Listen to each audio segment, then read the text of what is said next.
We've been to so many places lately. What do you say we take a day off from adventuring and just find somewhere nice to relax? Let Paimon think. Where are some nice places we could go? Oh, why don't we pay Cloud Retainer a visit at Mount Outsong? It's been a while since we last saw that illuminated bird. She's always the one popping up out of nowhere and scaring us half to death. So let's surprise her this time.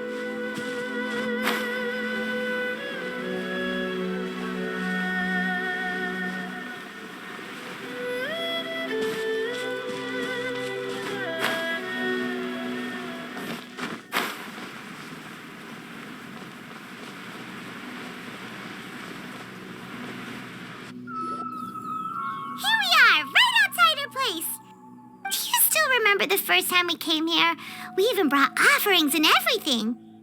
And when we told her that Rex Lapis had been assassinated, she immediately threatened to squash Liyue Harbor. Paimon thought she'd be impossible to get along with. But now that we've spent some more time together, she's really not like that at all. We probably don't need to bring any offerings now that we've gotten to know her pretty well, right? Still, Paimon's got some snacks around here somewhere, so if she really wants something, we could just use that. Huh? Traveler, did something catch your eye? Whoa, what a pretty lady. Is she also here to visit Cloud Retainer? Yeah, you're right. All it takes is one look and you can tell she's someone special. As expected of that bird lady, really. She must have a whole bunch of Adepti friends from all over the country. Okay, but if we're both friends of Cloud Retainer, then we're basically friends by association, right? Want to go up to her and say hello? Helping you make more connections is a part of Paimon's job as your reliable guide. Paimon's got this.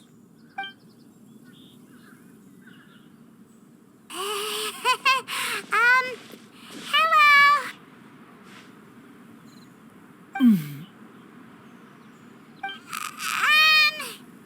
Paimon is Paimon, and this is the Traveler. Paimon doesn't think we've met, but we're also friends of Cloud Retainer. May we have the pleasure of learning your name, Madam Adeptus? You two... What is this tomfoolery? Has a shift in form so clouded your eyes that you no longer recognize one anymore? Wait, you're... Huh? You're the illuminated bird? But you look... human!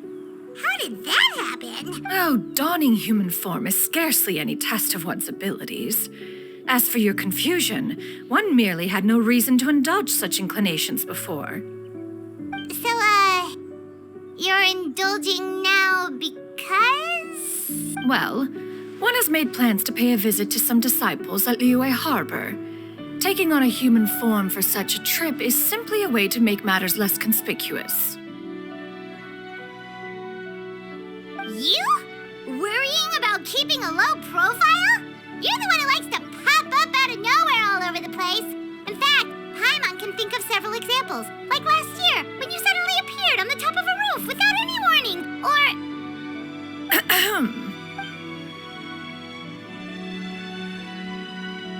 Hey, didn't we agree not to bring that up unless she asked? Oh?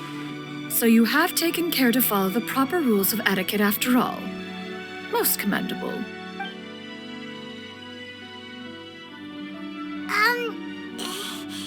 Well, this is all Paimon's got. You don't mind, right?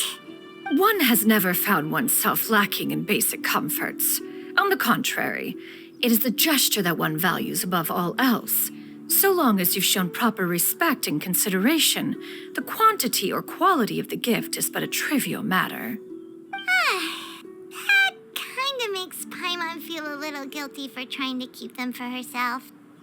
Anyway, where were we before you reminded Paimon about the gifts? Ah, right. So by disciples, you must mean Ganyu and Shenhe. It's also been a while since we last saw them. Maybe we can come too. One planned to extend the invitation even if you had not raised the matter yourself. Shenhe and Ganyu should be quite pleased to see you again. However, one would first inquire as to the reason behind your visit here. You have cause to seek one's company? Yeah, we just found ourselves missing you and wanted to see how you were doing. We were hoping you'd tell us one of your stories. Who knew we'd run into your human form while we were at it? Is that so? If there are no urgent matters at hand, then let us make haste for Liyue Harbor. Ganyu is likely still working at Yue High Pavilion, so that shall be our first stop. Sounds great! Then let's all go to Liyue Harbor!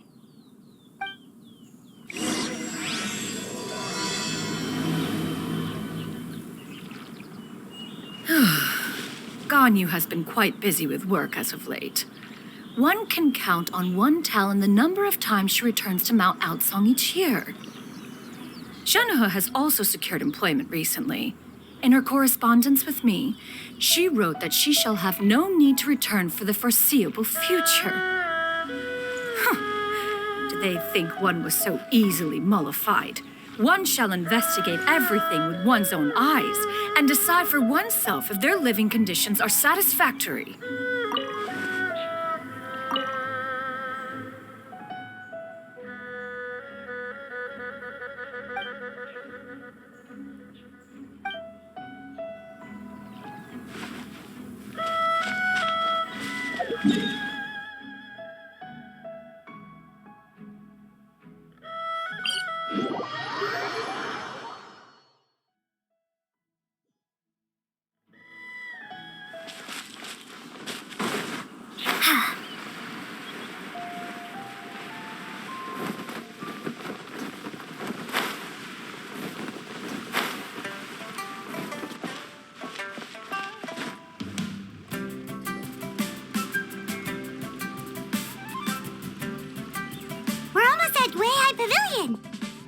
Hey, do you think Ganyu will be shocked to see Cloud Retainer like this?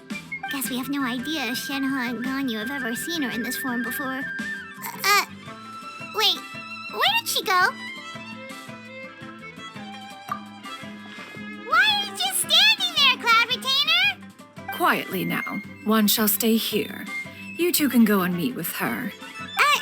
But why? Isn't it better if we all go together? If one were to proudly proclaim one's presence, Ganyu would surely profess herself otherwise unoccupied and drop everything to attend to one's visit. One fears that would only result in her staying up all night to make up for lost time. One does not wish to trouble her. Conversing vicariously via you two shall suffice.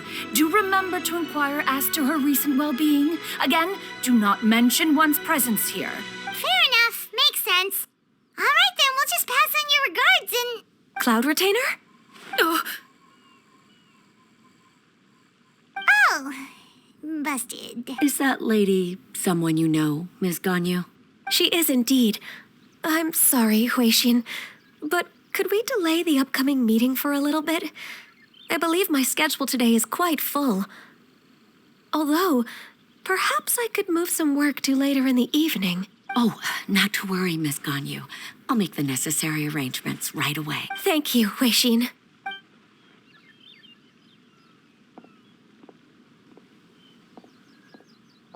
It's been a while, Ganyu. Greetings. What brings you here today? And Cloud Retainer, too. It's been quite some time since I last saw you in this form. You are quite mistaken. One is not acquainted with this Cloud Retainer of whom you speak. One is simply a mere mortal passerby. Huh? Seems she's not buying it. That was but a simple test. One did not expect you to be able to recognize one so easily, especially after so many years of only seeing one's other form.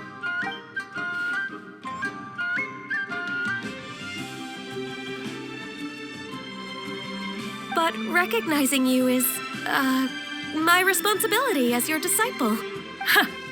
An apt observation. One was simply passing by while attending to some important business. One thought it would only be fitting to pay you a visit while in the area. Wait, Paimon wasn't aware of any important... Cloud Retainer's right. We've still got something super important to do, so we can't stay here for too long today. Oh, is that so? But it's been so long since we last saw each other. One simply desired to see you and had no intention of interrupting your work. A quick conversation should suffice for today. A more involved reunion should wait until you find yourself less occupied. I understand. That should be fine. While one acknowledges the amount of work that you have to deal with every day, one must also remind you to rest. Though Adepti blood flows through your veins, excessive exhaustion will still cause grave harm to your body. It still makes one nostalgic to see you as you are now, respected and independent. When you were young, you oft begged one to cuddle you to sleep when you suffered from nightmares.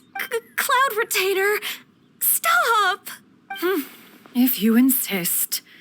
We are running short on time regardless, so one will refrain from going into each and every story. Why don't you continue your conversation? One shall simply stand by and listen. Wow, you've been to so many new places since the last time we spoke. If you ever need anything, please just come find me at Yue High Pavilion. Also, forgive me for my presumptuousness, Cloud Retainer, but if you plan to continue appearing in this form, don't you think it'd be helpful to adopt a human name? A human name? You raise a valid point. Considering the sheer extent of one's renown, Cloud Retainer is surely too recognizable as a name. You really think so? Not that you're not famous or anything, but that famous? You presume to know the extent of one's illustrious achievements. One would hardly think such a thing to be possible. Nevertheless, Ganyu's advice cannot be ignored. From this point on, when in public occasions, be sure to refer to one as Xianyun. Xianyun? I assume that's a reference to the full record of Pristine Pavilion. An adeptus of years past would rise with the clouds and rest with the moon. They were enlightened and wise, free and unfettered. The writer referenced Master's name to describe her carefree and spontaneous nature. Oh, that sounds super cool! Paimon feels like only the most powerful of Adepti could rise with the clouds and rest with the moon. Actually, those lines were originally written to describe Cloud Retainer herself. Huh? Wait, so you're really that powerful? And what of it? Did you truly take one to be nothing more than a bird of bigger than average size? Not exactly. To be fair, Cloud Retainer rarely speaks of her past accomplishments. The tales of her past can only be found in ancient texts. It is said that once, a long, long time ago, there was a severe drought in Liyue. Left with no choice, many people left their homes, while others spent day and night praying to the Adepti. Although I did not live through such tragedy, simply reading about it is enough to gain a visceral understanding of all the pain and desperation during that time. On top of the drought, a noxious gas also began to spread through the land.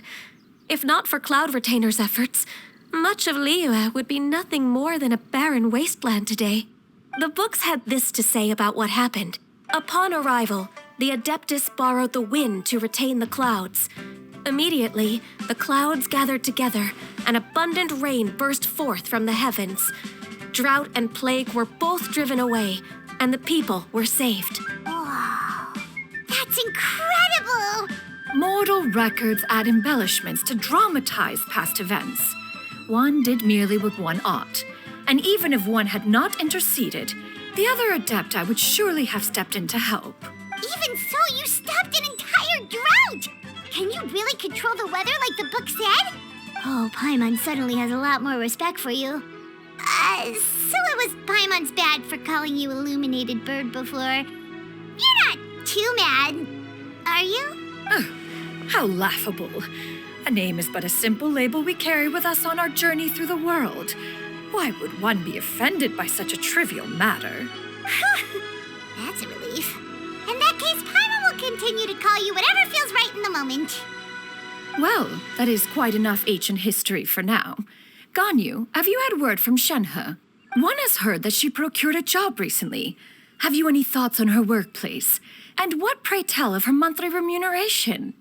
Moreover, does she find herself overly inundated with work? Is she allowed time off during Lantern Rite? That is a lot of questions. There is no cause for concern, Cloud Retainer. I introduced Shenhe to her employer personally. Wanmin Restaurant's business has been booming recently. So, with Chef Mao being swamped with customers, and Xiangling still off and out in search of new recipes, I introduced Shenhe to staff the restaurant. I see. Most excellent indeed. One has had the pleasure of being introduced to that family. Xiangling is kind and astute, while her father is loyal and reliable. One has no cause to believe that they will make Shenhe's work difficult. Now, it is almost time to partake in the victuals of noon. One shall visit Wanmin Restaurant in person and see how Shenhe is doing. Huh? But didn't you just say that you had something important to do? Can that wait until after we've eaten? You may return to your work, you. One shall see to this matter on one's own. There will be many an occasion to dine together in the future. One is certain the opportunity shall present itself most readily. Of course, Cloud Retainer. Please take care. Traveler, Paimon, I'll see you some other time. See you around, Ganyu! Paimon was pretty quick on the uptake there, don't you think? As soon as you mentioned important business to attend to, Paimon realized that you were just looking to cut the conversation short and not take too much of Ganyu's time. Is Paimon right? No, in fact, it was not an excuse. One is indeed visiting Liyue Harbor for an important purpose. Wait, for real? The moment is not yet upon us. Still, the truth will be revealed to you in time. Huh. She really seems to be playing up the whole mysterious Adeptus thing right now. Is it because we just heard that cool story about her powers?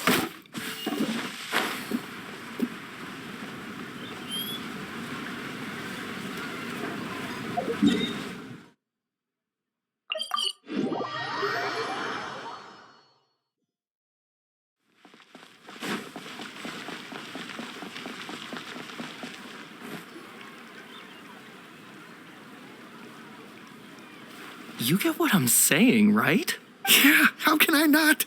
Not even fine food is enough to distract from the presence of a fine lady, eh? Oh, I'm far more interested in getting her details than ordering any dishes. Hey, how about you ask her? You do it. No. I think you should. Wait, she's coming. What can I get for you today? Greetings, miss. I was just wondering if you'd be willing to... What would you like to order? 2 servings of more meat to go. Good chat. Bye.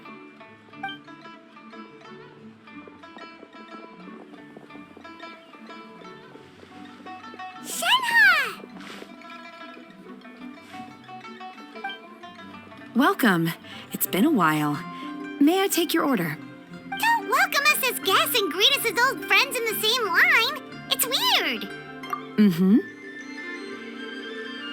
Oh, and this is? This is Miss Xianyun. Master? Huh? One does not recall ever revealing this form to you before. How were you able to ascertain one's true identity with such ease? I've trained and lived with Master for more than 10 years. I would recognize you no matter what form you take. You... Is something the matter, Master? Hardly. One simply learned of your employment from your letter and came to check on your well-being. And check out the great food, too. Indeed. It's almost lunchtime. My apologies. I'm still on the clock and can't talk for very long. Well, if it isn't the Traveler and Paimon. Are you here for Shenhe? The lunch rush isn't in yet, Shenhe. So I've got things covered for now. Go ahead, sit down and enjoy some time with your friends. I'll let you know if things pick up. Thank you, Chef Mao.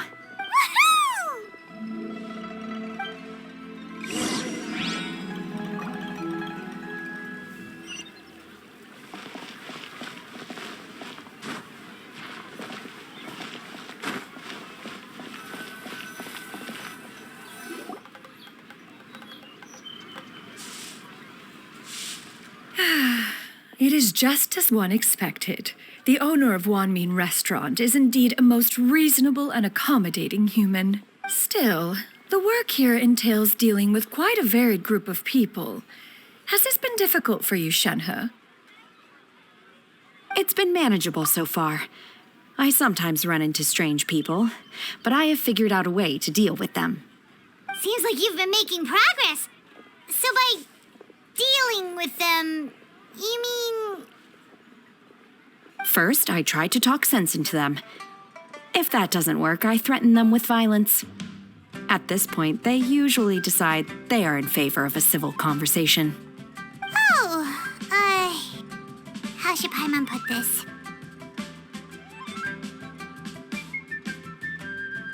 Oh, a sensible plan.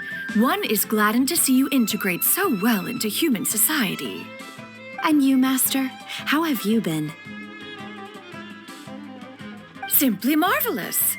Though Mount Outsong has scarcely enjoyed your presence recently, one has hardly found the pleasure of one's own company to be lacking. I see. Oh, just as expected of Master.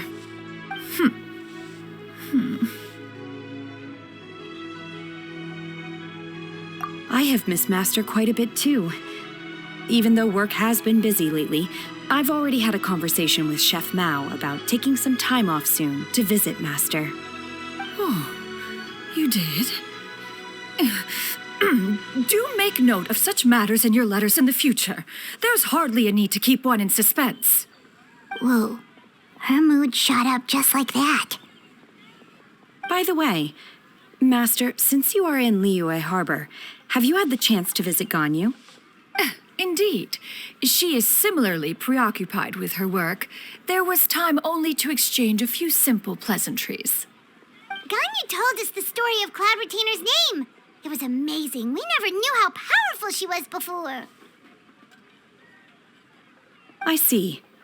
In that case, allow me to also share a story about Master's past. Oh? Is that a problem, Master? I believe this to be a good topic of conversation. No, not a problem. One was simply caught off guard. But no matter, please, proceed. One is most curious to see how much of one's own conversational prowess you possess. Master once participated in a race against Mooncarver. After Mooncarver lost, he insisted that Master's ability to fly gave her a natural edge in such a contest. In response, Master agreed to forego flying in return for being able to use one of her devices in the race. Mooncarver accepted, only to find Master with a brand new device on the day of the contest. Huh, what kind of device was it? It was a mechanical vehicle made out of iron. What was it called again? Oh, an electro-powered bicycle? Oh, you refer to the bicyclical Thunder Flashmobile. One spent 49 days conceptualizing and crafting it.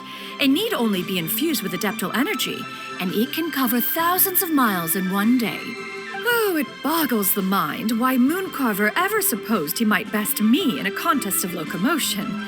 Though he sprinted with all his might, he could barely keep up. Alas, the one flaw of my mechanism lay in its weakness against mountainous terrain. One was thwarted mere seconds from victory when it was thrown off course and failed to make it across the final stretch. Truly a most unfortunate turn of events. Anyway, do go on, Shenhe. Master, that was the end of that story. Is that so?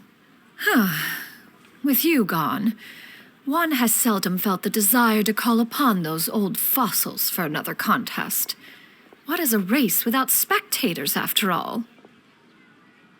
Have you been lonely, Master? Lonely? At one's age, entire human generations come and go in the blink of an eye. Even one's own self-directed musings can span several days and nights. 'Tis a most foreign sentiment. The mere mention of it is preposterous.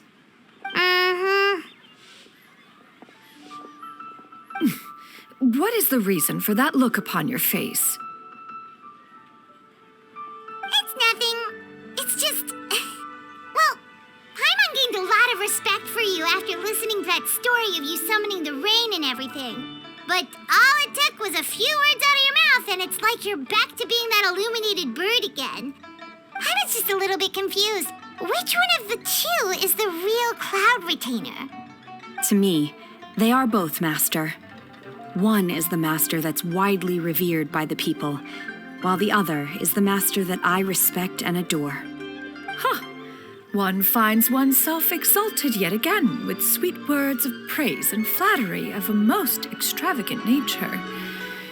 You chose to exalt one with your words, yet you refuse to grace Mount Outsong with your presence for any extended period of time. One would almost question the sincerity of your estimations. This is not to say that your words paint an inaccurate picture. One has always lived by a single ideal. Eschew all action and abide by no rule.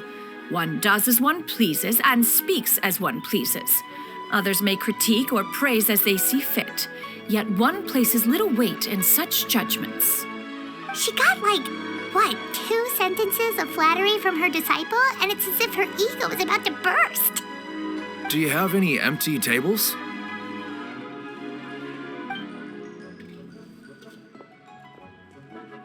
Hey there, could we get another fish stew?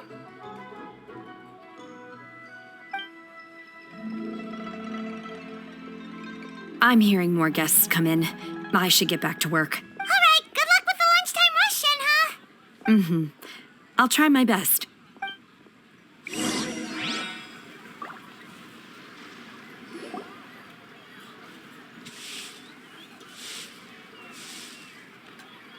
So much yummy food! Paimon's gonna feast! One is fond of all kinds of delicacies and delights in a multitude of flavors. The dishes here demonstrate no shortage of culinary skill. Their unique flavor profile has left one more than satisfied. In fact, one has been struck by quite the fit of inspiration. One has already begun to conceptualize the next generation of supreme cuisine machines. Everything's so tasty. A bit too hot at times, but still super tasty. I'm sorry, miss, but our tables are full. Shall we try somewhere else, Granny? But it smells so delightful. Can we really not eat here? My poor legs can't go on for much longer. Well, you could always check with some of the other guests and see if anyone's happy to share a table. Okay, I'll ask around.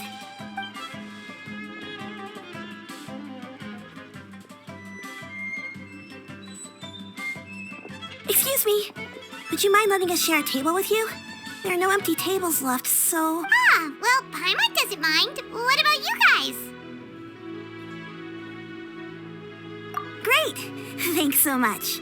My name is Xianyun, and this is my granny, Yuendai. Granny? Yep. Is there something wrong with that? No. Paimon's just a bit surprised. She looks so young. Yeah. A lot of people compliment Granny on her youthful looks, but she's actually much older than she appears.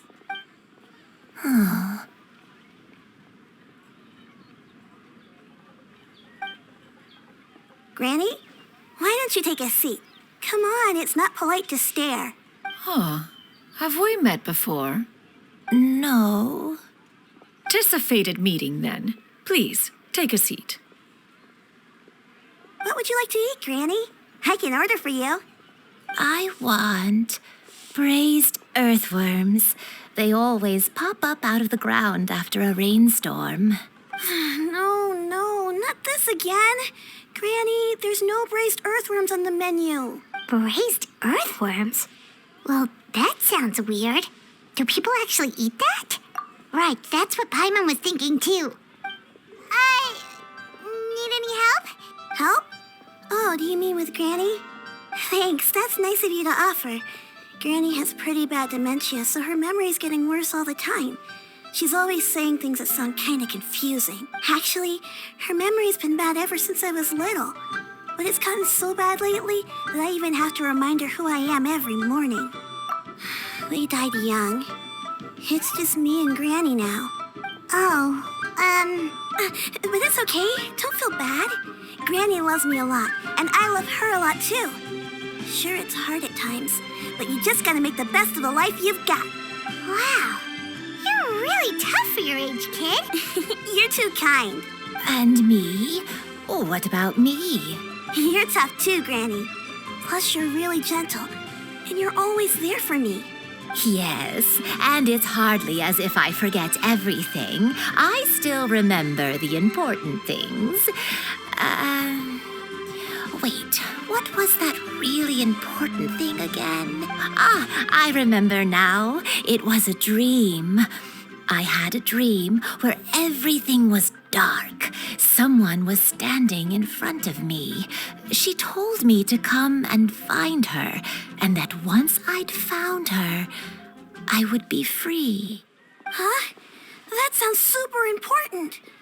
But how come you've never told me about it before? It was just a dream, so I forgot about it. But I'm in a good mood now, and somehow I remembered it again.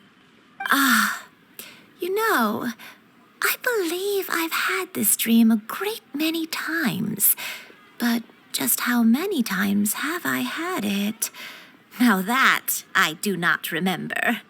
Wait, so you have a reoccurring dream where someone's talking to you? That sounds spooky. Oh, does that mean you're possessed? Unlikely. Her eyes are clear and her breathing remains calm and level. One sees no signs of possession.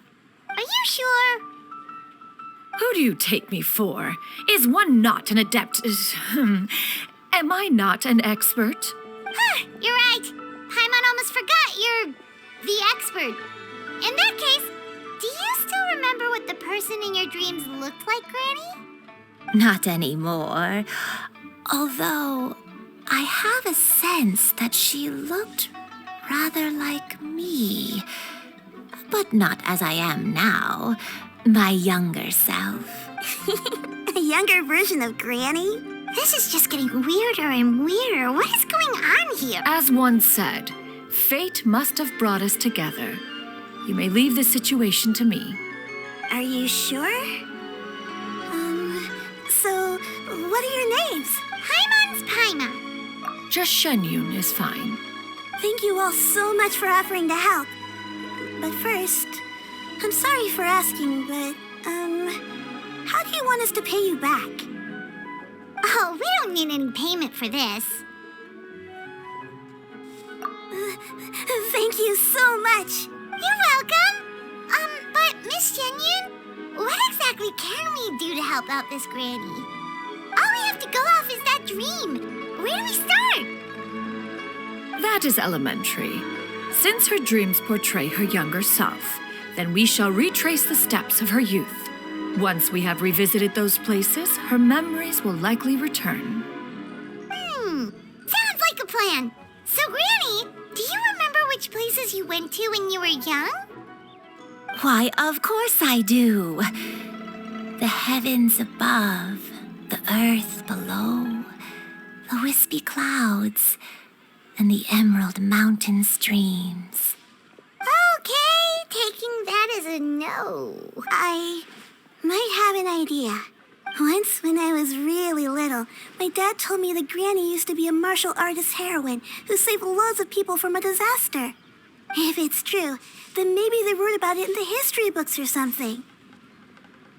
A martial arts heroine? Oh, Shinjo knows tons about Liyue's chivalric traditions. If anyone knows about the heroes of the past, it's him. Let's go find him at the Xianyun Commerce Guild. Are you leaving already? But I'm still hungry. I'll go order some food, Granny. If there's nothing on the menu you especially want, I'll just get a few different things. It seems we must part ways for now. The Traveler and Paimon are bound for the Xianyun Commerce Guild, while Yuendai and Shuyu shall remain here and partake of their lunch. As for myself, I have matters to discuss with Streetward Rambler. Streetward Rambler? Oh, you mean Madam Ping! Precisely. Let us meet at Yujing Terrace once you are ready. I always wanted to try this place. Where are you going, Granny? Don't you like the food? Fresh milk. I need to buy you some fresh milk. Milk? You need to drink milk before eating, or the spicy food will make you cry. Hush, little one. Don't cry. Granny, you're forgetting things again. I'm not a little baby anymore. I can eat spicy food now. Even the super spicy dishes, like their fish stew. I can eat 2 whole bowls, no problem. Wonderful. How wonderful. My darling granddaughter is all grown up.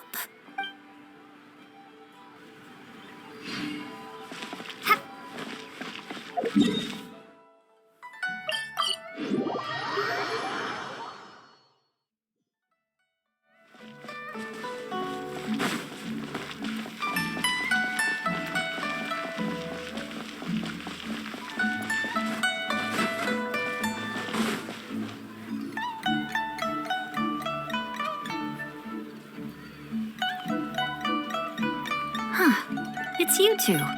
What brings you here? Xinqiu! Great, we found you! We wanted to ask you about something.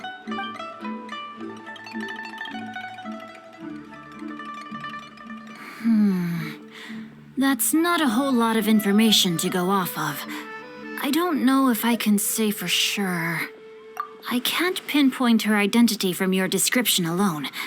But considering her age, I am reminded of a nameless heroine who's been featured in various chivalric novels. Nameless heroine?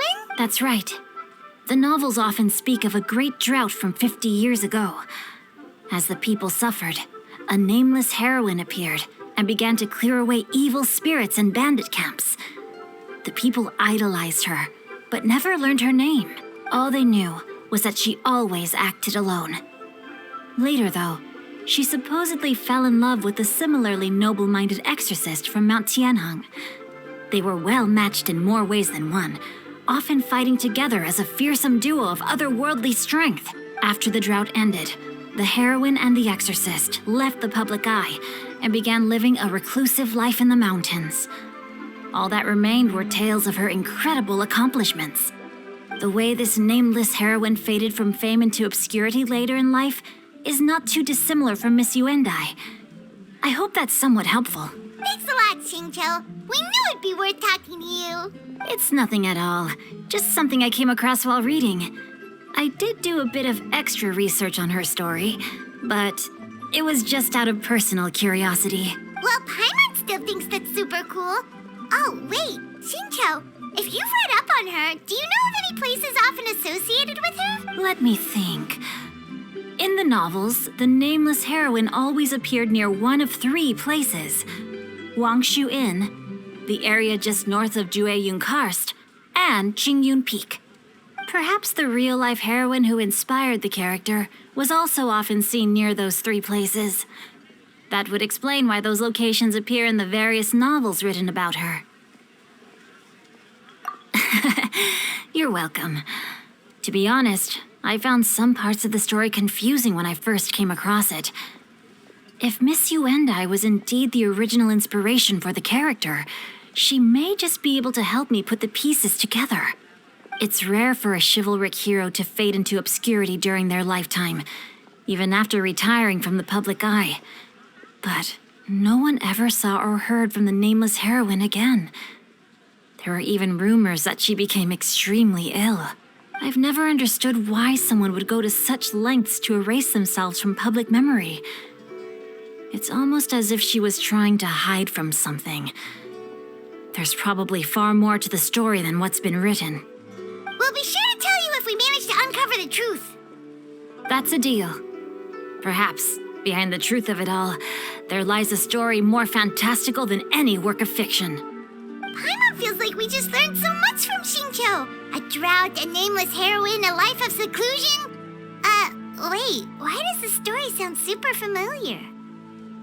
Oh, right! There's a drought in this story, too! Xinqiu, are droughts super common in Liyue or something? Well, they used to be. But people have long since developed methods to prevent them, like by cultivating the soil or digging canals. So while droughts do happen from time to time, they are rarely regarded as true disasters.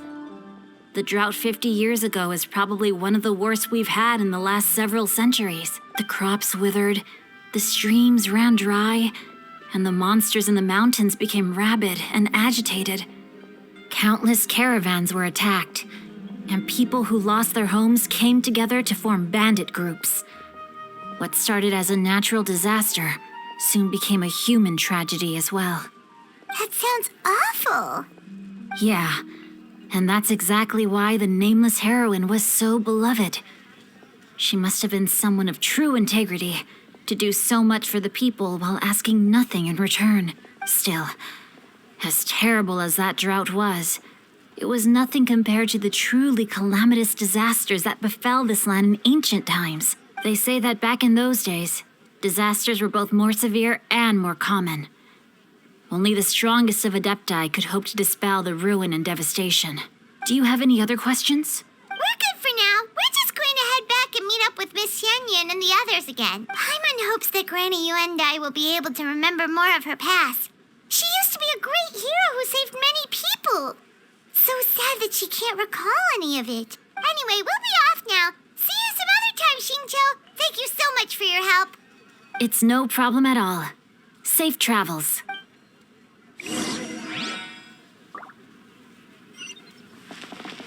Time erases everything.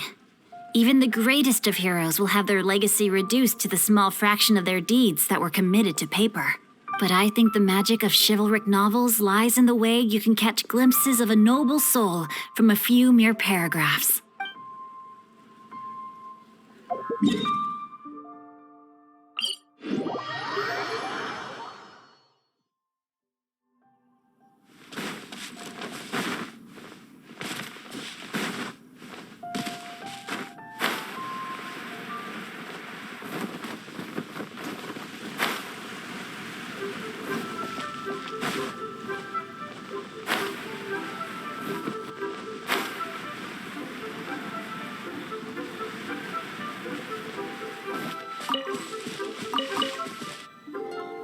I have recorded the tune that you requested. I hope it will be of help to you. Oh, thank you. Straight word, Ping. What has amused you so? Oh, it's no serious matter.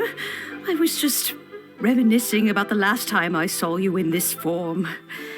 Time has wrought such change in this world, and yet you appear just the same as ever.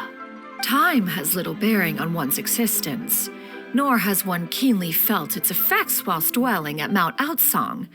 Nevertheless, Ping, one would like to seek your counsel on a personal matter. Oh, why so formal all of a sudden? I must say, you're making me a little nervous. What is it? Well, the inquiry is as such. Approximately how much more would one need to afford a comfortable life in the harbor, not unlike the one that you yourself lead? It does not require as much as you may think. Still, do you mean that... Cloud Retainer, Madam Ping! What are you two talking about? Nothing save for some trivial matters. Have you unearthed any useful details? Xingqiu has a theory, but let's save it for when Chuyu and Miss Yuendai have joined up with us again.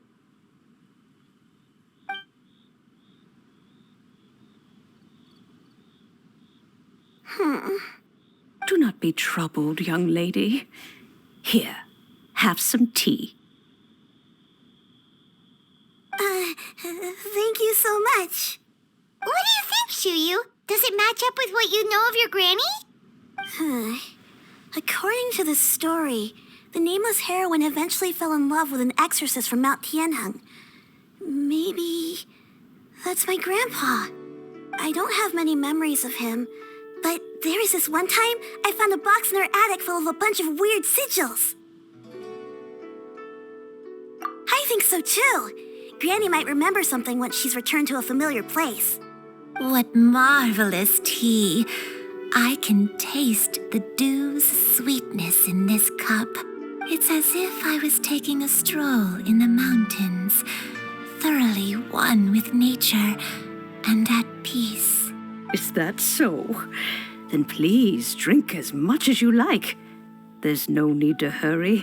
At our age, it's always nice to slow down and take the time to appreciate pleasant conversation among friends. Thank you.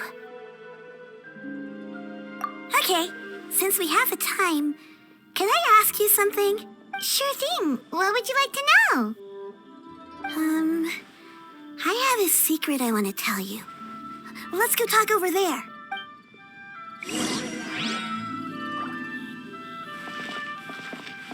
You can taste the sweetness of the dew? It's just a feeling. The sensation of stepping out into the mountains on a cool morning, gazing upon the small droplets of water hanging from the leaves, and feeling the sweet stream of water soothe a parched throat with every swallow. It's a sense of calm and serenity, one that stretches on and on until days become weeks, weeks become years.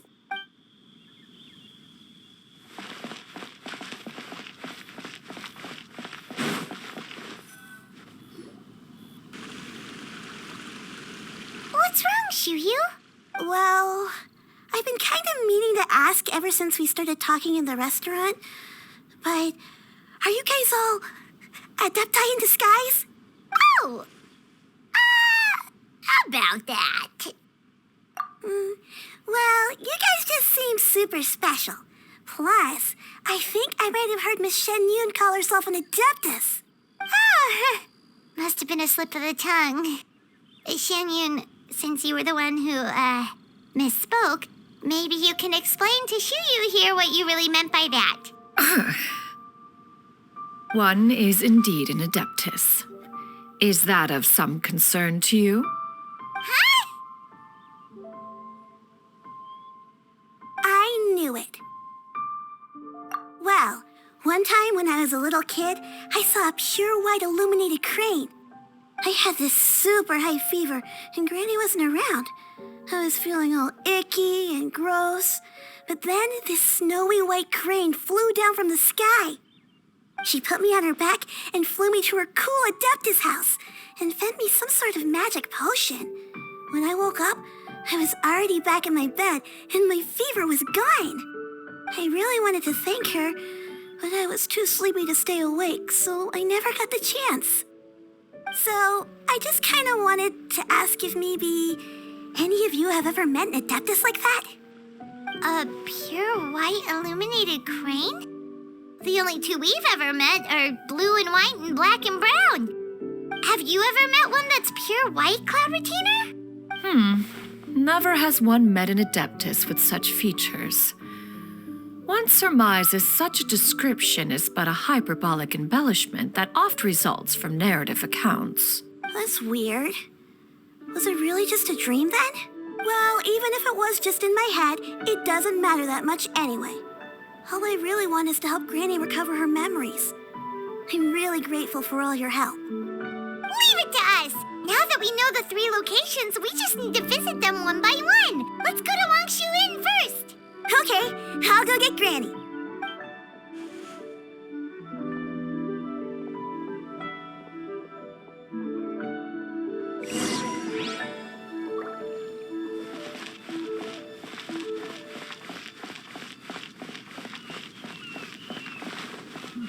Leaving already?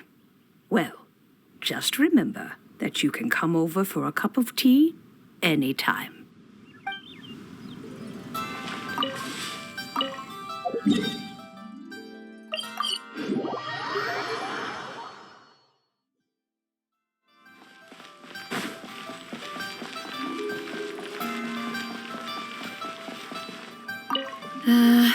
I should get paid in another few days.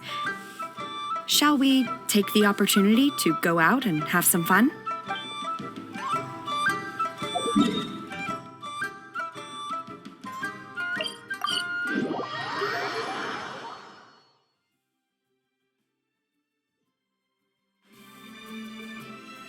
Wangshu Inn. Wangshu Inn. Do you remember this place, Granny? Yes. The fish here is very delicious, and if you look out into the distance, you can always spot a bird that's been left behind by its flock. I believe I used to have a room here. It had a window. Yes, I spent a lot of time looking out that window. Which room was it again? Let me look. I'll come with.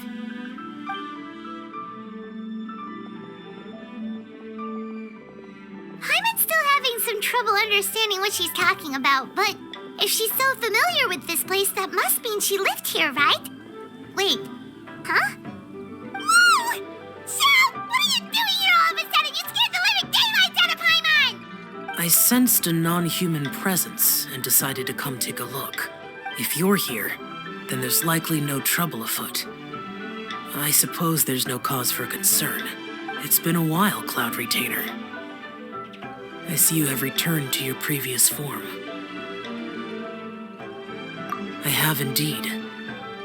I fought alongside her in this form on many occasions during the Archon War. Oh, wow! What was she like during the war? Oh, wait, let Paimon take a guess. Was it anything like this? Behold, the glory of one's newest invention, the Bang Bang Continuous Fire Mechanism. Hands up and surrender, or be prepared to face the full might of the Adepti. An impressive imitation. Paimon knows her all too well. Even so, Cloud Retainer was not always as ostentatious as you describe. You may be unaware, but her talent with Adepti sigils is just as formidable as her skill in mechanics. The Archon War reached its peak after Guizhong's death. The Cloud Retainer who fought beside me in those devastating battles was taciturn and solemn, only speaking when she had to activate her sigils. A Cloud Retainer who barely talks? Paimon can't picture it. But what happened after that? If you were so powerful in your human form, why did you decide to take up your bird form again? Once one had bid farewell to the world of mortals, what use would one still have for such a shape?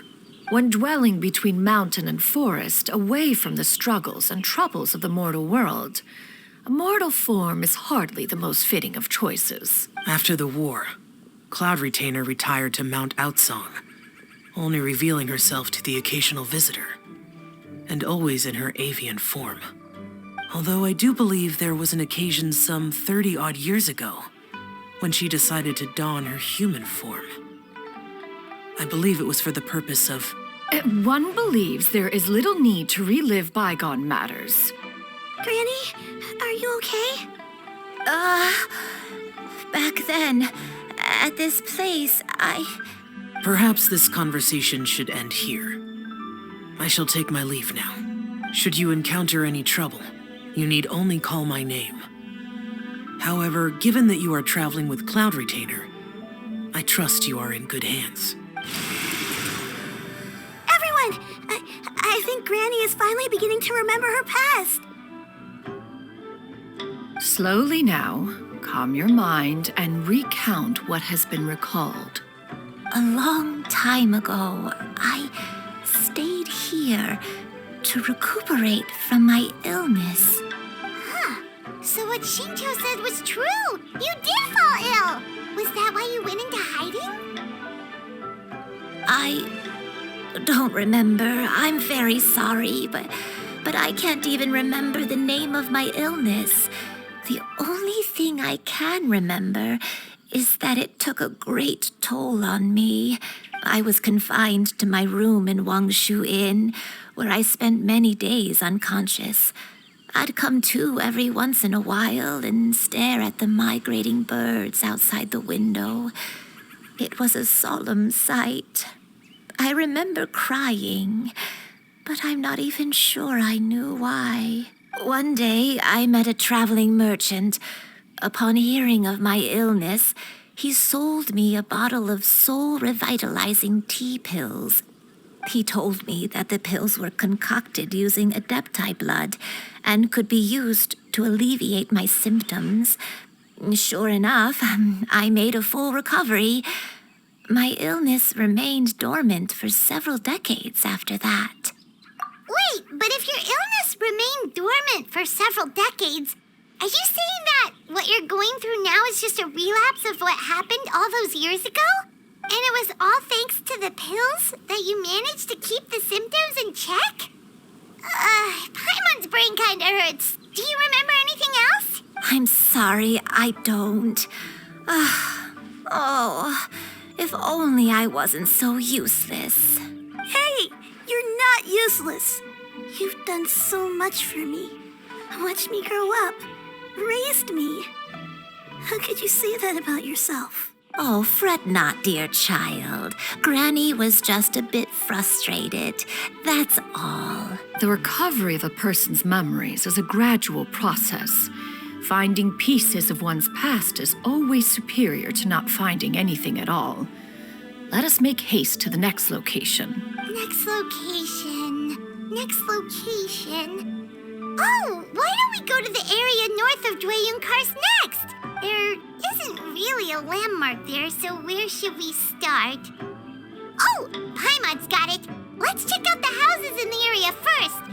After all, if she was there for any length of time, then she would have stayed somewhere, right? Oh, Paimon's really got her thinking cap on today. At this rate, we'll recover all of Granny Wendai's memories in no time.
Animal test 6308. Absorption test.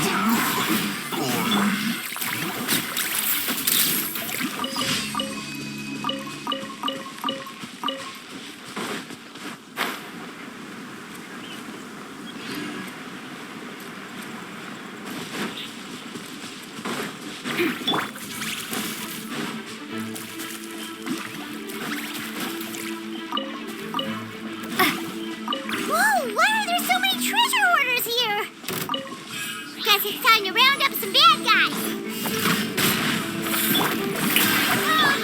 Breaking news! Smile! Animal test 6308. Stand clear. Do you remember anything about this place, Granny Wendai? Let me think. I feel like I've been here before. But I don't think I stayed here too long. I might have just rested here briefly before continuing on my way. Got it. That's okay. There are still plenty of other places we can check. Wait a second. If I remember correctly, I believe I brought... Ah, yes. I brought some sweet snacks with me. Go on, take some. You need to eat a lot if you want to grow big and strong. Oh, thank you. Then Paimon will help herself.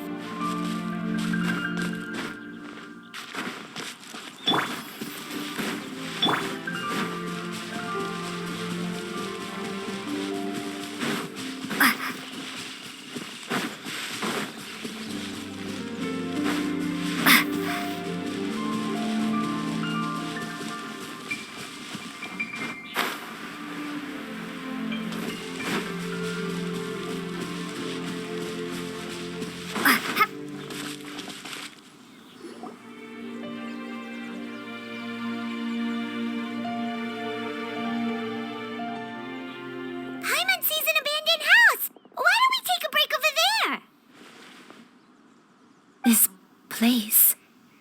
It's...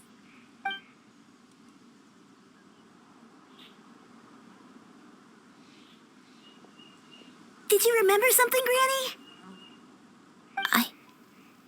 I remember. Xianyun. This is where your father was born. It was a moonless night. I had been injured, so your grandpa was supporting me. We fled together with some being in the fog behind us in hot pursuit. I had exhausted my strength when the labor pains came on, so we took refuge in this house. Your grandpa set up a barrier outside, but neither of us knew if it could hold the monsters back. I remember that night. I remember falling to my knees, reciting a prayer over and over. I alone am the source of this sin. Punish me as you wish for forsaking my oath, but spare my innocent child. Sin? Oath? Did you do something wrong? I don't know. I don't remember. I only remember praying in the darkness with all my strength until the sun finally rose again and the fog cleared out. Eventually, the house was filled with the sound of my baby's first cries. That baby was your father. I remember I clutched him tight to my chest and wept tears of joy. It was the first time I'd ever felt such happiness in my life. My dad? He was my pride and joy, and so are you, Xianyun. You're so much like him, and I love you both so much. But you're always going to be different from me. Why? Just what did I do? I don't care what you might have done, Granny. You'll always be the person I love more than anything. You're too sweet, Xianyun. I'm lucky to have you with me. If not for you, I would not have had the courage to come here, to try to remember what I had forgotten. All right, let's not stand around any longer. There's one place left, yes? Let's go take a look.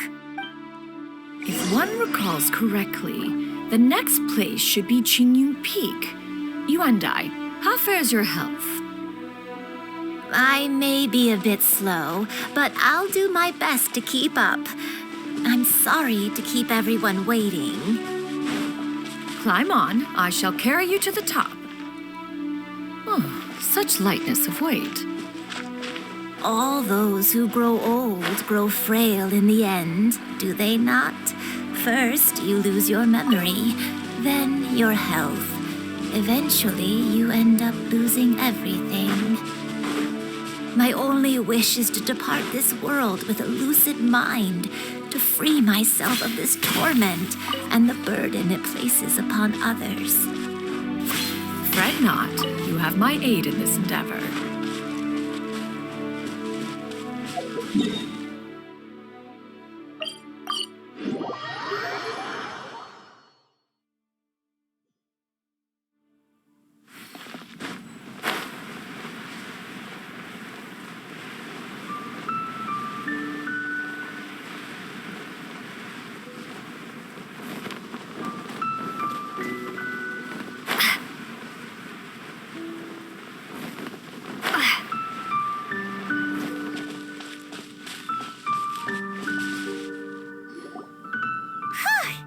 We're finally here.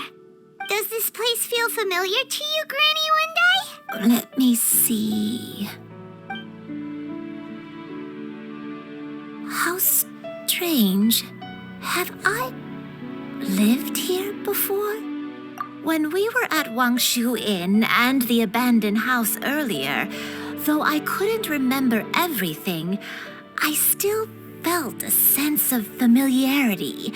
I could easily picture myself in those places. But here, I don't have that feeling.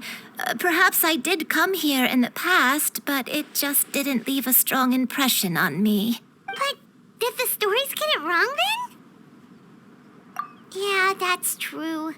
But they're also the only thing we have to go off of. Paimon was hoping this place would jog Granny Yuendai's memory just like the others. I'm sorry to disappoint you two. It's all right. We're not going to give up yet. We'll figure something else out. Just you wait. Thank you. If only I could remember. Huh? That way. What's that mountain? Oh, let Paimon look! Huh? Isn't that Mount Outsong? Looks like we've come full circle. Mount Outsong. Mount Outsong. Granny, are you okay? Don't push yourself, Granny. It's okay if you can't remember. You shouldn't do something that makes you sad. Mount Outsong,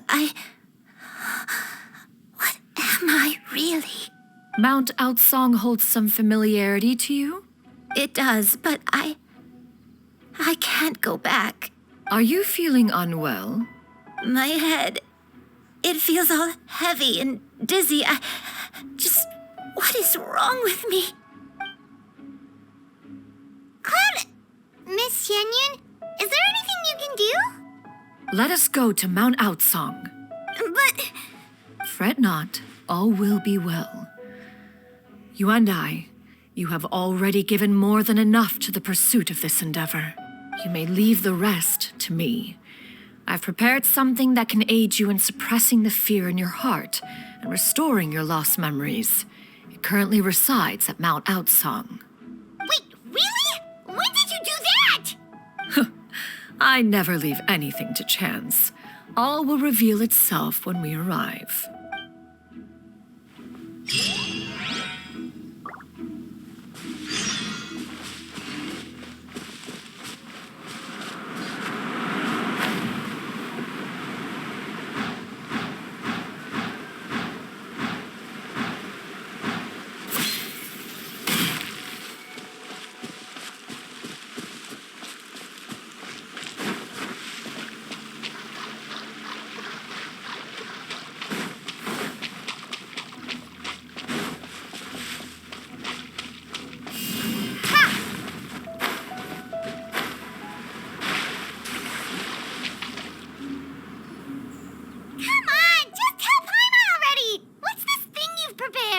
Here, this is it. Huh? But isn't this the mechanism that you were tinkering with when we first got here? Oh, is it another invention of yours? Precisely. A recent one at that. I am most pleased with the result. I call it the Suspensus Somnium mechanism.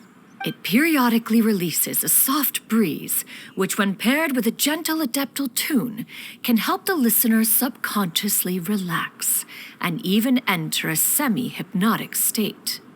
Soothing agitation and anxiety, relieving exhaustion and insomnia, its potential uses are numerous indeed. And of course, it can also aid in the recovery of lost memories. Whoa, what a cool gadget! But if you had it all along, why did you keep it to yourself until just now? We could have come to Mount Outsong right off the bat and saved time on a lot of floating. How preposterous. Had Yuendai not recalled much of her past through her own efforts, the device would have nothing to draw upon. We Adepti can only help those who first resolve to help themselves. Had she lacked such determination and strength of character, one would have little to offer in way of assistance. Paimon thinks she gets it now. Hey, what's that other thing? As previously mentioned, a gentle adeptal tune is required to take full advantage of the mechanism. One secured such a tune from Streetward Rambler. Only with her melodies can the mechanism reach its peak power. Whoa, Paimon can feel what you mean. Paimon's body feels light as a feather. It's as if she's lying down on a warm patch of grass after a super satisfying meal. And you, Yuendai, is the mechanism helping you to relax? It appears she has already succumbed to the depths of reverie. Come, join one on this side. We shall give her some time to herself.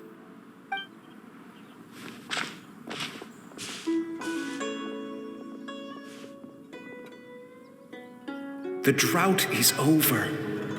But why do you look like you want to cry? The potion. It's nearly run its course. I've never regretted meeting you. Not even for a second. Please. Please, no.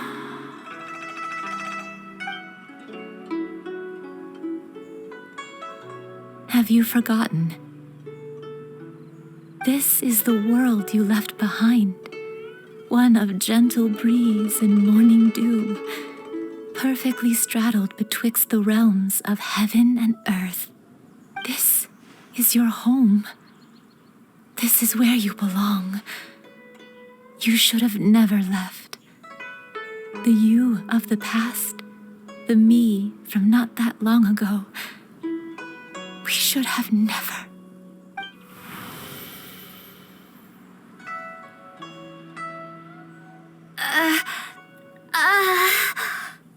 So that is the truth. No wonder this place is so familiar. Granny! Granny, are you okay? Cloud Retainer.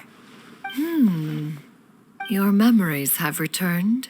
Wait, did you just call her by her full name? Does that mean you already knew each other? Yes, I now remember everything. Everything. Granny, please don't cry. I'm here. I'm here. Oh, don't worry, my dear child. Granny is fine. I'm so sorry, everyone. You've gone to so much trouble on my behalf. It's all come back to me now. The most important thing that I had forgotten was the truth of what I once was. One can sense the guilt that now plagues your conscience.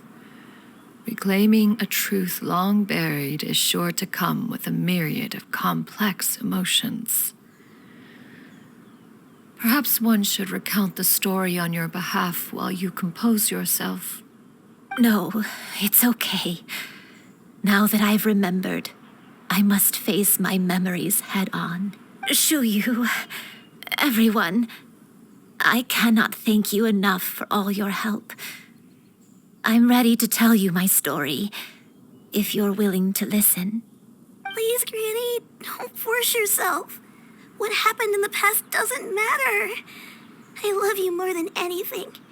Nothing you say can change that. I know, dear child. My feelings for you are exactly the same. It is for this reason that you deserve to know the truth. Some time ago, I made a terrible mistake. One for which I could never atone. Is this the sin that you mentioned in Xianyun Karst? What happened?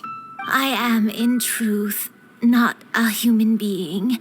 My real form, one that I held for centuries, was that of a wild crane. I spent many, many years living on Mount Outsong, bathing in the soft breeze and drinking the sweet dew of the mountains.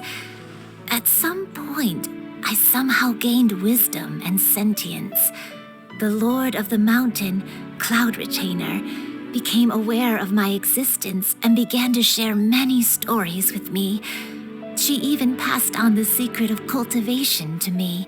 Though she never took me on as a formal disciple, I always saw her as my master.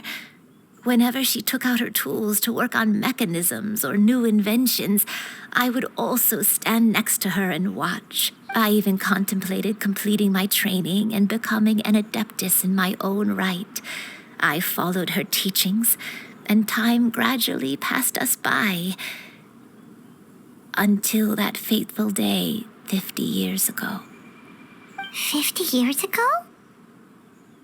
That's right. Master regaled me with many stories of her past deeds. From them, I learned how she had saved people from a similar crisis in the past. She was the one I looked up to the most. More than anything, I dreamt of becoming an adeptus like her. I wanted to travel the land like she had, relieving suffering wherever I went. But I was still far from being a real Adeptus. I possessed no ability to take on human form and fit in with the crowd. Once she learned of my desires, Master prepared a special dose of human mimicry potion for me.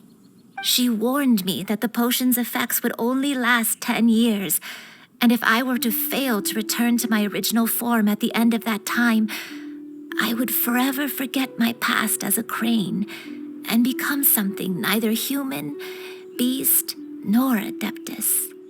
Oh no. So that was the source of your dementia all along. Was it because of Grandpa? Indeed, I fell in love. Though he was human, he had spent his entire life training on Mount Tianheng. When we met, it was not only my first foray into the world below, but his as well. Although clumsy and impulsive as he was, you'd think he was the real strange bird among the two of us. But still, just like me, he cared deeply about the world and wanted, more than anything, to cleanse it of all pain and suffering. I could not help but fall for him. But my time continued to tick away. Those 10 years passed by in a flash. Yet I did not want to leave his side, so I... Oh no. What happened next? I committed an offense. I wanted to stay with him, even if it meant living a life full of pain and suffering, even if it meant that I would eventually turn into a monstrosity. I knew I had betrayed Master's hopes, but I was too ashamed to face her. So I wrote her a long letter instead and asked someone to leave it outside her abode.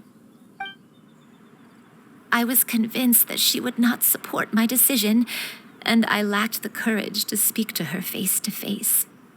In my shame, I fled and tried to hide from the world, such that no one would be able to find me again. But that was only the beginning of my troubles. I began to suffer from a strange illness. My memories became hazy and confused, and I could no longer keep myself awake.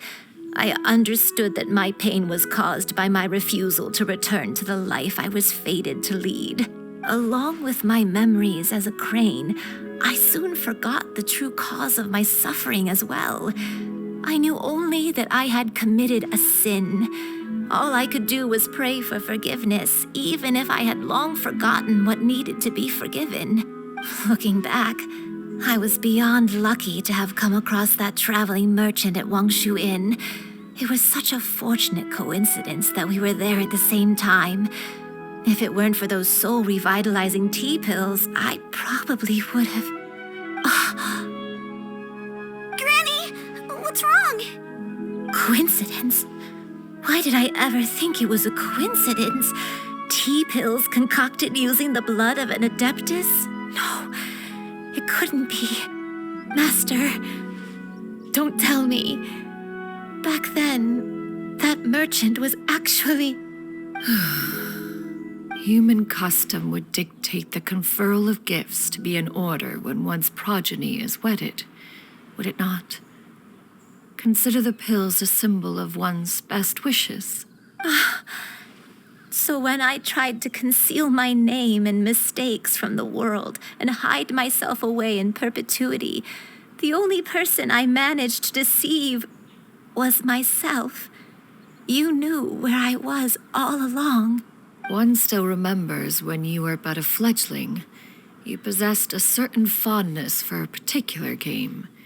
You would hide yourself among a group of wild cranes and ask one to pick you out from among the flock.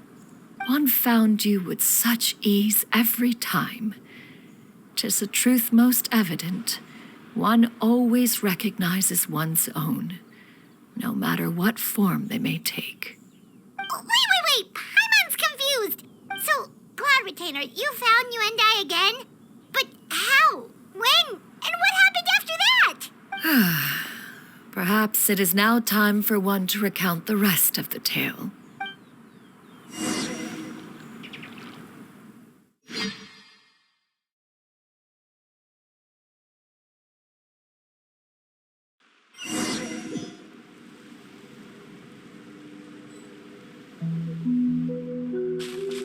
One was furious upon receiving your letter. Seized with anger, one set out to bring you to your senses.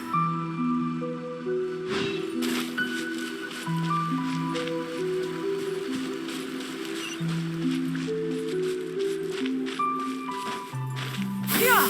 Skyward! Scatter!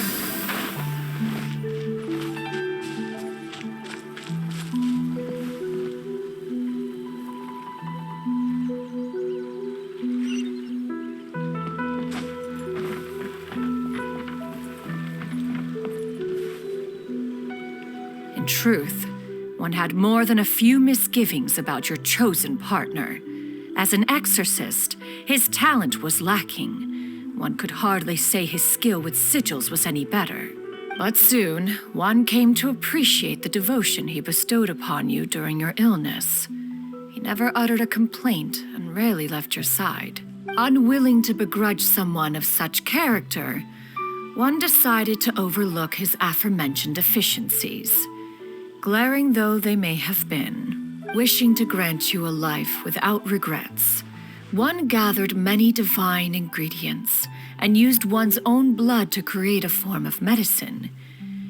Though imperfect, it managed to suppress the more dire effects of your illness. As for how to deliver the medicine, after much contemplation, one eventually decided to perform the deed oneself. One took great care to alter one's features and select the appropriate attire. Only after meticulous scrutiny did one finally set out for Wangshu Inn. As one expected, you were most ignorant of one's true identity. You showed not even the slightest inkling of recognition. One was quite torn. Should one have celebrated the success of one's disguise, or mourn the loss of your acquaintance?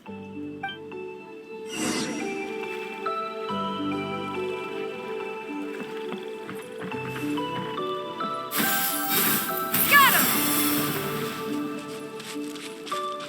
Yeah! Skyward! Yeah! Scatter!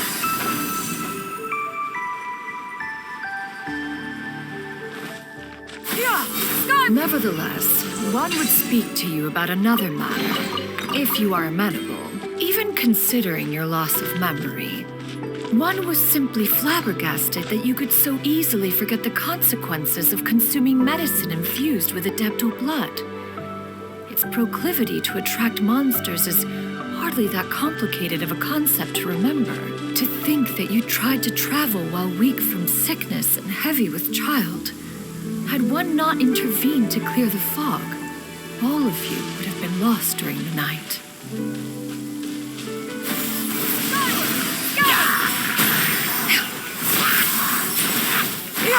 Scatter! Skyward!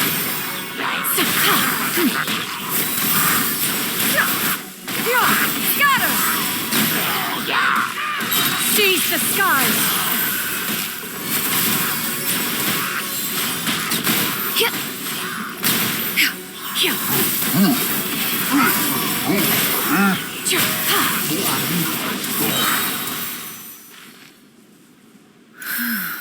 Those monsters would hardly have pursued you with such ferocity without sufficient incentive. They were likely incited by the presence of godly remains. Said godly remains, in turn, were likely drawn to the trace of one scent on your body. One was, after all, an active participant in the Archon War. Some of the gods were likely shattered by contraptions of one's very making. In the end, one was relieved to see you endure through the night. At the break of dawn, one heard an infant's cry pierce through the air, and one saw you carefully cradle the child to your chest. Although certain mortal matters remain foreign to me, one could not help but be moved by your joy. To see you happy, that was more than enough.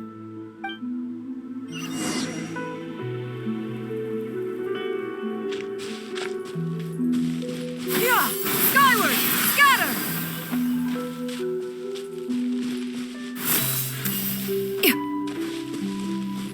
you should have a complete understanding of the events. Wait, but if that's true, then the crane who took care of me when I was sick must also be... Ah, one had almost neglected to recount the absurdities of that tale. Skyward! Scatter!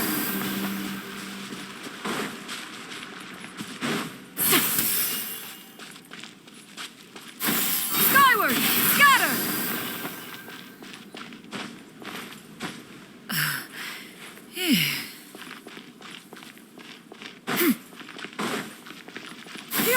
Skyward!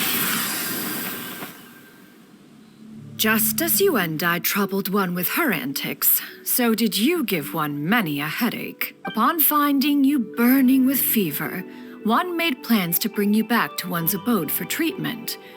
However, upon seeing one's form, you began to cry, refusing to get on one's back. When one asked you why, apparently you believed that one could not possibly be a true Adeptus, because all illuminated cranes are white from tip to toe. One had no choice but to apply powder to one's body to conceal the variegated nature of one's appearance. You became more than amenable enough when one stood before you devoid of any other coloring. It bears mentioning, however, that as a crane, Yuandai was nearly entirely pure white in color. Though you had never encountered her in that form, you still recognize the essence of her being. Perhaps fate brought you two together in more ways than one.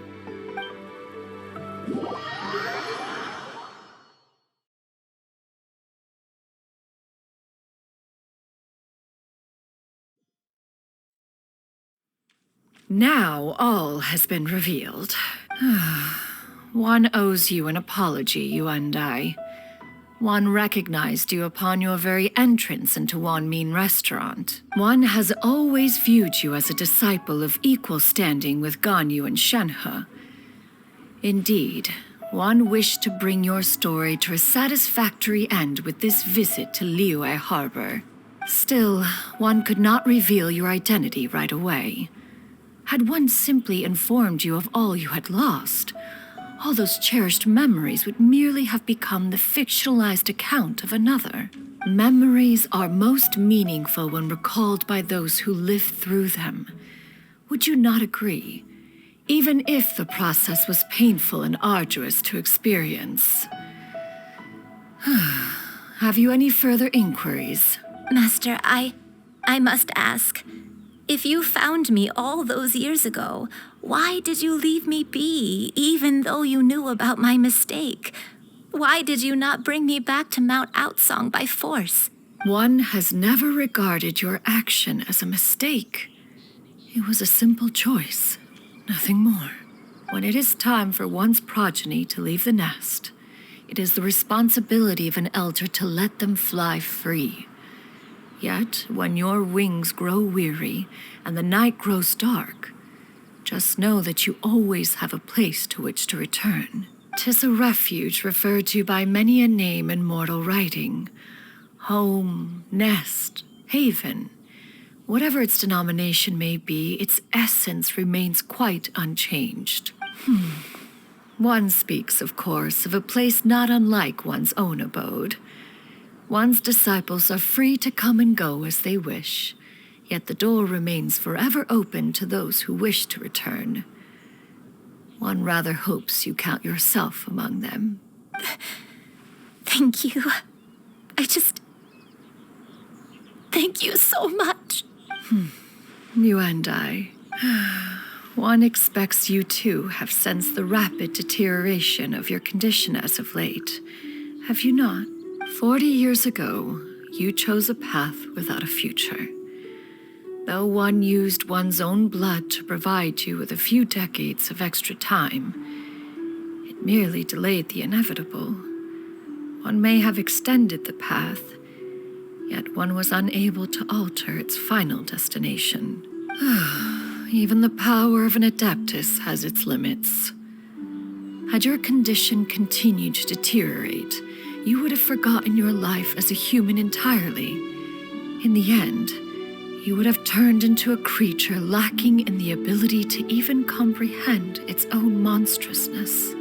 Fortunately, you were able to avoid that scenario by reclaiming your memories. Though one sped the process along by providing some guidance, the result is entirely a reflection of your own effort. So, what's gonna happen to Granny? One will help her reclaim her original form as a wild crane. If it be fated, she may recover her sentience one day. She's gotta go back to being a regular crane, huh? Master, you've already done more than enough for me. I don't know how I could possibly repay your kindness. This is a better result than I could have ever hoped for. How much time do I have left? Not long. The transformation is imminent. Granny, please don't leave, okay? You're all I have left. Please. Don't be sad, dear child. Granny has led a wonderful life. My only regret is having to leave you behind. Don't forget to eat well, okay? A growing young lady like yourself needs lots of good food to grow big and strong. Promise Granny you'll take good care of yourself when I'm gone. I promise, Granny. I'll do whatever you say. Good girl, good girl. Don't worry. It's not goodbye forever. Granny's gonna become the most formidable crane in all of Mount Outsung. Granny will train day and night. I won't stop until I can turn into a human without having to rely on anything but my own power. When that day comes, we'll be able to live together again, you and I. How's that sound? Good. That's a good girl. Even though we won't see each other for a little while, as long as we both work hard, we're sure to meet again someday. I'll eat well, Granny. I promise. And I'll wait for you, no matter how long it takes. I'll wait for you to come back. That's a good girl. Then Granny really has no more regrets. I'm so sorry, Master. Thank you for everything.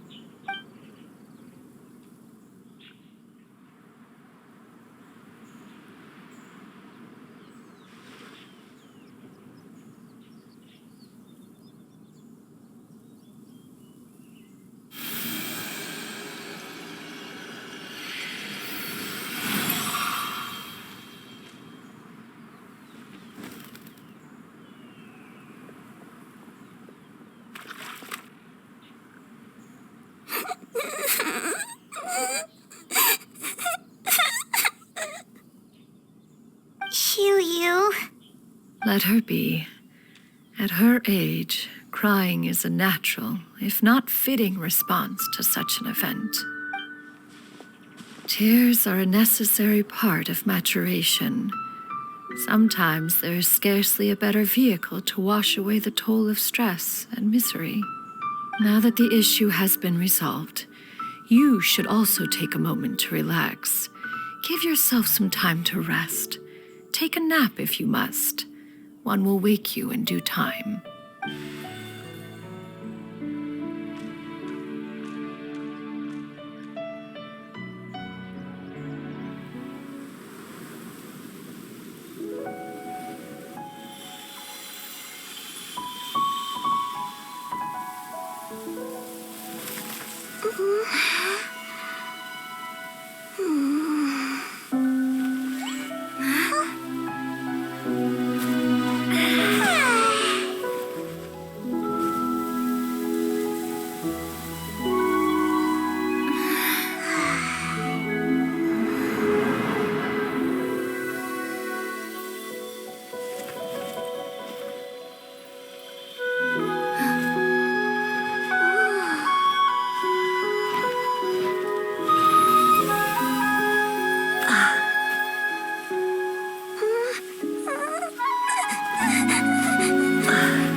see each other again, that our days of separation would finally end, and all my troubles would be behind me.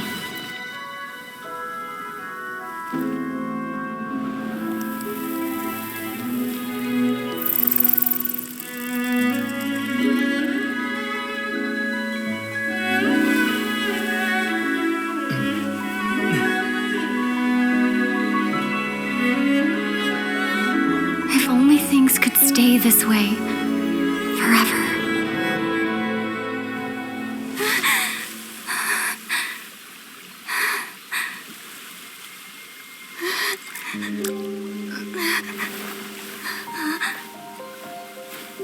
A nightmare? Curious. If you're relaxed, shouldn't your dreams be pleasant?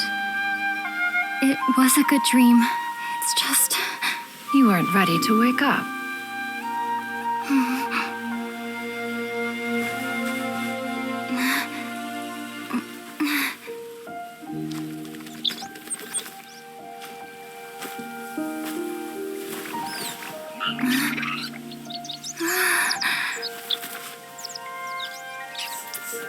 Eloquent as one may be, words of comfort are not one's strong suit. You are doing all you can. One can see your strength of will, your fearlessness in the face of danger. And so, whatever your dream may be, one believes that you shall achieve it.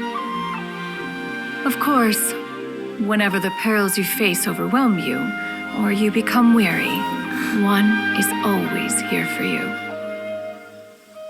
After all, as an elder, it is only right to look out for the young ones.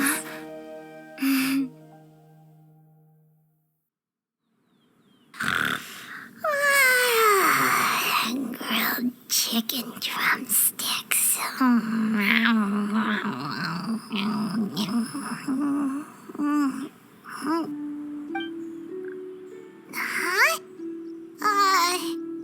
Was Paimon sleeping just now?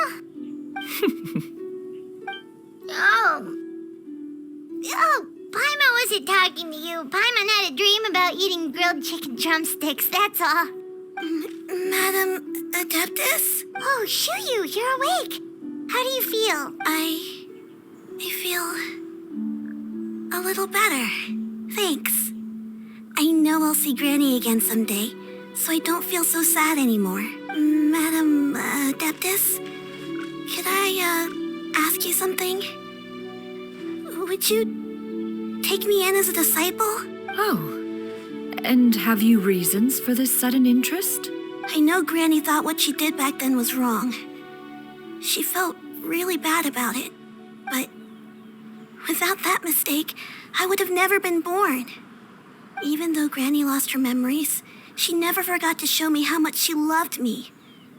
So, I thought maybe one day I could become a cool adeptus like you and help a whole bunch of people, just like Granny wanted to do. Upon some reflection, one supposes you are no mere mortal. The fact that Yuendai's blood flows through your veins is proof enough of that. If this is what you desire, one shall make it so. Thank you so much, Madam Adeptus. No, I mean, Master.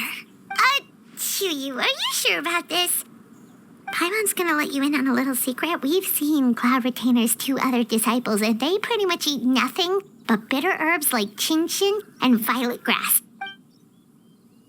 If you join them, you'll never enjoy Wanmin Restaurant's delicious cooking ever again. How utterly preposterous.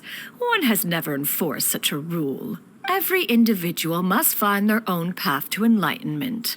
So long as one retains a pureness of spirit, one's dietary proclivities are quite irrelevant. Well, you say that, but Paimon's not seeing any tasty treats up here now, is she? Although Mount Outsong is rich in natural beauty, its location does preclude access to certain finer mortal comforts. That is precisely why one plans to relocate to Liyue Harbor. Xianyun shall have the honor of becoming one's first disciple in the human world. Whoa, you're leaving Mount Outsong? One has never concerned oneself with the location of one's residence. From the very beginning, one has sought only solace and peace. Yet in the end, all of one's disciples ended up in Liyue Harbor. Ganyu, Shenhe, you and I, they all chose a life among the mortal world. One has reflected on this fact for many years now. One can only assume that it is due to some failing on one's part as an elder or master. A failing, perhaps, of recognizing what it was they truly wanted. One is most curious as to what aspect of Liyue Harbor could have enticed them to remain there. One could hardly offer an opinion on the matter, but perhaps some time in the harbor will prove instructive. Why are you all so silent? Paimon is, just a bit shocked, that's all. So, does this mean we can grab a meal together in Liyue Harbor sometime? One has precious little time to squander.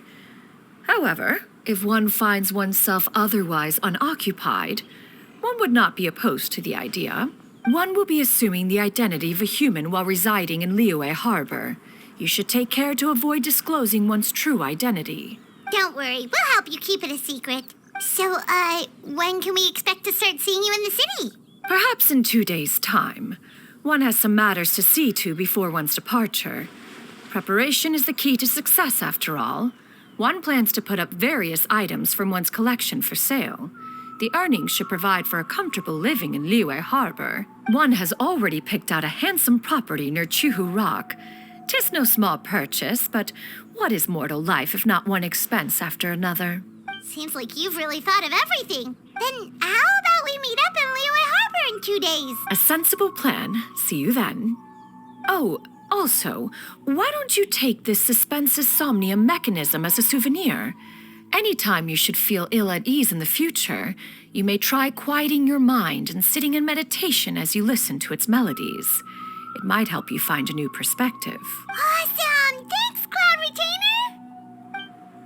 Hey, didn't we promise Shincho that we'd tell him what we found out?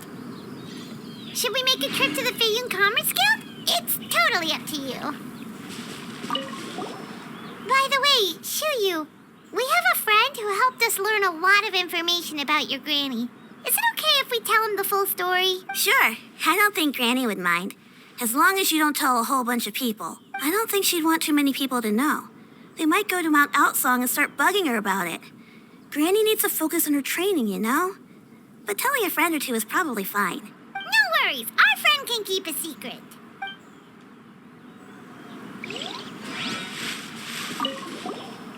So, about your move to Liyue Harbor, you gonna tell the other Adepti about it? I have left an explanatory note in my abode. Those 2 old fossils will discover it, I am sure, should they come seeking my company. Considering their recent penchant for going off on private escapades, however, I find myself caring little for how they shall receive this news.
can't wait to see my adorable daughter again. We meet again, dear friends. How did everything go? Great! And it's all thanks to you! Ah, I see. So the stories didn't get it right after all. Even though she was a celebrated heroine, she had to bear a heavy burden that most could not hope to understand. Thank goodness for the help of that Adeptus. At least she was able to recover what she had lost.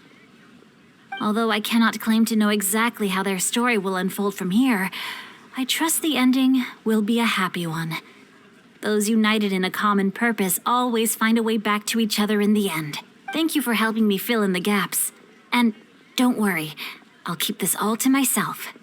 It's not my story to tell, after all.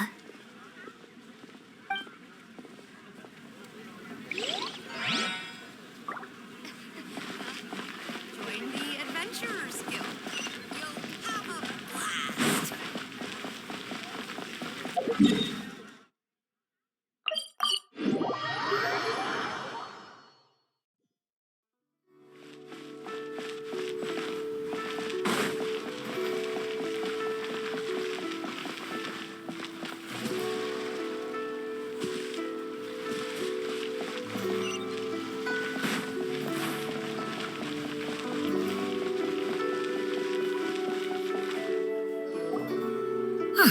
Your concerns are excessive and unfounded. This is but a simple collection of ordinary valuables. Such intense scrutiny is hardly necessary. To be quite honest, your insistence on that fact is my primary cause for In what way are any of these ordinary? Every single item here could be worth more than everything I own combined. I simply can't risk shelling out that kind of mora without proper scrutiny. If I'm wrong, I would never be able to earn it back, not even if I worked every single day for the rest of my life. I have to be careful. Yes, you can never be too careful. We're here, Clow. Miss Xianyun, what are you guys arguing about? Ah, perfect timing. This ignoramus is questioning the authenticity of my wares. I'll have you know, these items have remained untouched in my personal collection for several hundred years. To question their legitimacy is pure folly. Several hundred years? Indeed. They're family heirlooms, you see, passed down over many generations, as families are wont to do. Yep, they've definitely been around a while. We can vouch for her on that one. Hear that? Had I not found myself in need of mora, I would scarcely have had the heart to part with them. Indeed, you should consider it an honor to even have the opportunity to behold them with your own eyes. Doubt their authenticity any further, and I may just decide to take them to another buyer. Whoa, please don't go! I apologize for any insult, miss. You see, I know full well that I lack the knowledge to judge the true worth of these items. If you could wait but a moment. An expert, you say? Very well. I will wait for a little while longer, then. Traveler, Paimon, this is my new residence. If you have cause to seek my company in the future, this is where you can find me. Master! Oh, it's you two again. Hello. Xianyun! You got a new outfit! It looks great on you. Mm-hmm. Master made it for me. I like it too. Huh? You know how to make clothes? Do I know how to make clothes? With the support of the proper mechanism, sewing is hardly a challenge. Master, I brought in most of my stuff. There's a few boxes left, but they're kind of heavy, so I just left them outside. Fret not. I shall help you move them into your room. Actually, I should probably sort through my stuff a bit first. Everything's kind of messy right now, so maybe you could, not look yet, Master? It appears my young apprentice has her own fair share of secrets. No matter. Do what you must, child. Now, this expert you mentioned, when can we expect their arrival? Soon. Ah, there he is! Here, allow me to make some introductions. This is Mr. Zhang Li, a well-respected consultant at Wangshang Funeral Parlor and an expert in all manner of valuables and antiques. Mr. Zhongli, this is Miss Xianyun. She's the one who's looking to sell the collection of valuables I mentioned earlier.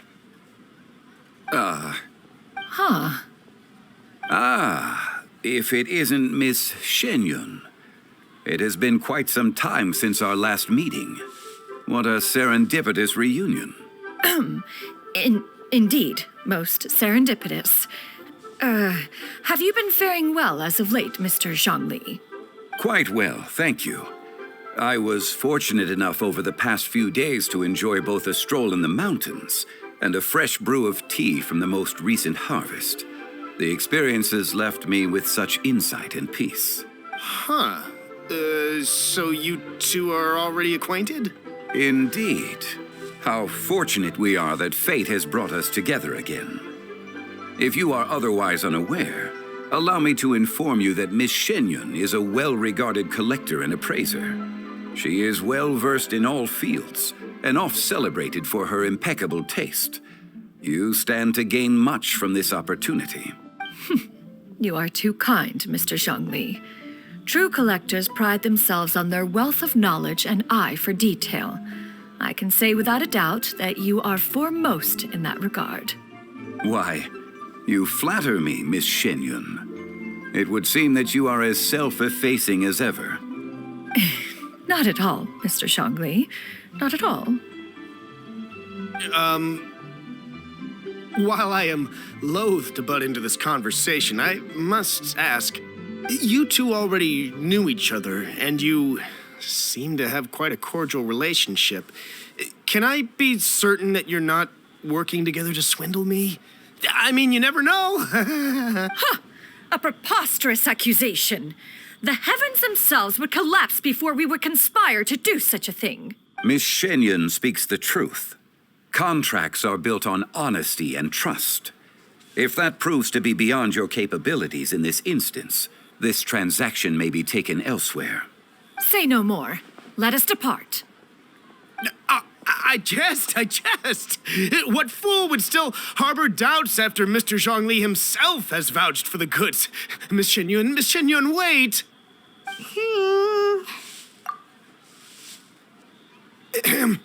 I deeply apologize for doubting you. So, Mr. Zhongli, could you please give me a final verdict on the value of these items? There is no cause for concern. They are indeed rare and precious valuables. Take this mechanism, for instance.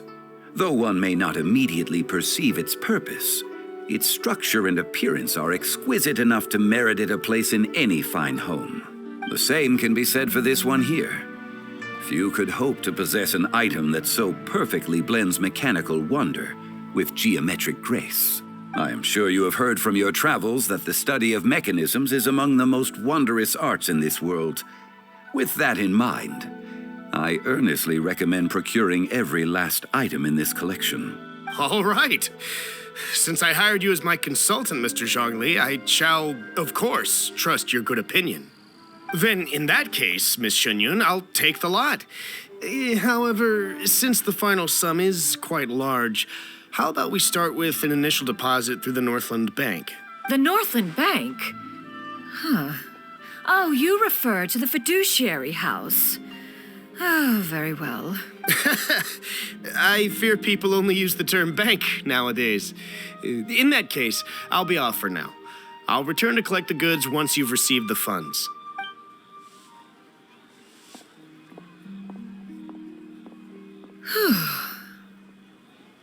Zhongli!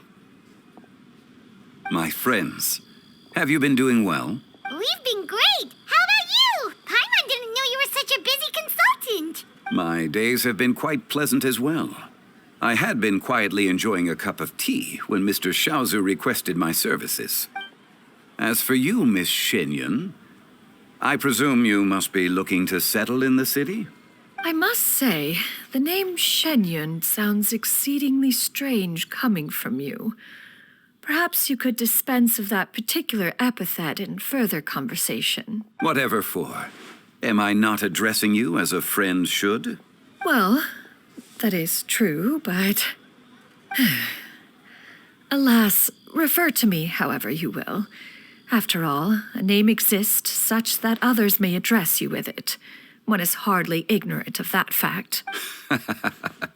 It would seem that you have gained many valuable insights over the years, Cloud Retainer. One has indeed.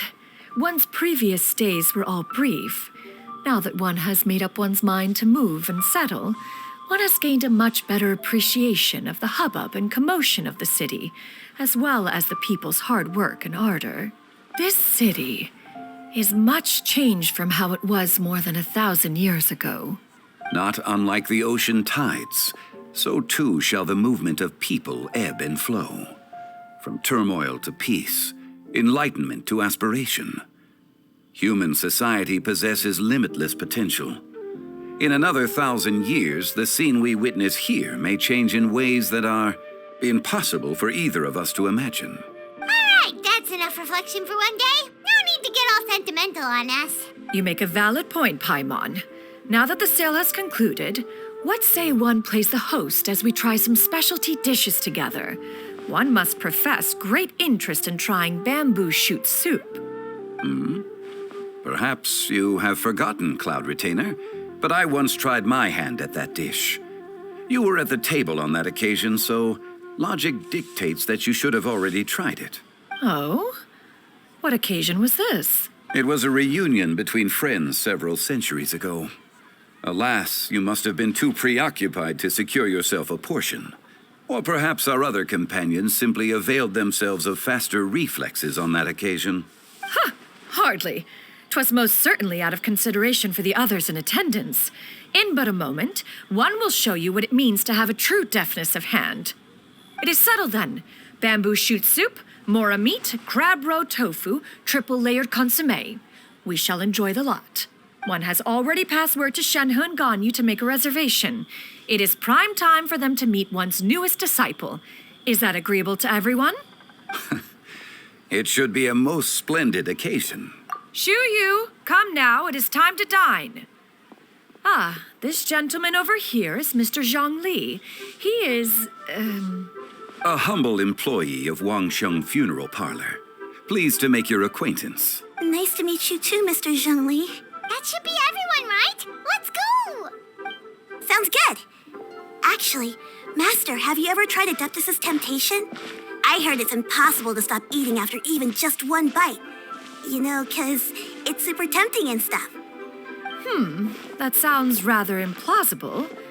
Although with the right preparation, certain dishes can be too delicious to resist. Huh?